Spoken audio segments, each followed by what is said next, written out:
In order to launch a retail fashion brand, it is very important that you understand all of the decoration processes that can be used to decorate apparel and their limitations. So we're going to briefly go over all the different decoration processes and when they're typically used. The most common decoration process is screen printing, and screen printing is also one of the oldest, and it revolves heavily around the setup of the job. So those orders revolve around bulk printing with a few amount of colors. Screen printing costs come down to the amount of colors in the artwork and the amount of total pieces being printed.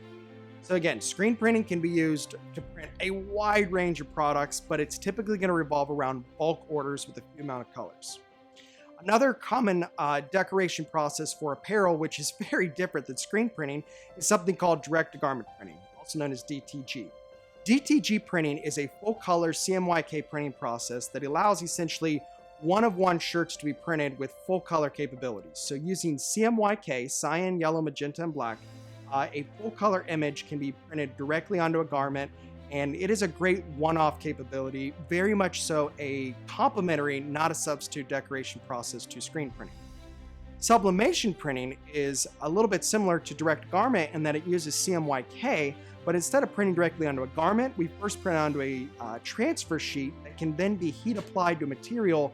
And a lot of times those transfer sheets are massive, and then you can actually cut and sew a fabric together. A lot of women's dresses, for example, that have a lot of floral prints or any of that, those are 100% polyester dresses that essentially are sublimated and then cut and sewn together to create the final product. Another common decoration process that is very different than the three that I've already mentioned is embroidery. Embroidery is not printing, it is sewing, and is typically done on polos, hats, bags, and jackets. Very specific products essentially are typically sewn, and they're very much so popular in the corporate world. Typically, again, higher end apparel, you're not typically embroidering a t-shirt like you would print it. Again, you can see that there are many different custom decoration processes, and again, this is just the 4 of them.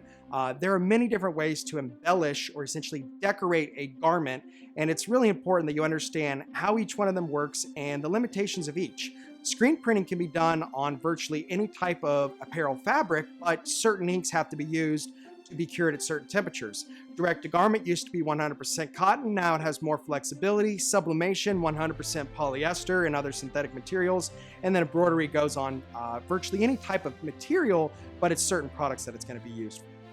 If you have any questions about the many different custom decoration processes available, or anything else related to the custom decoration industry, please do not hesitate contacting us. Thank you.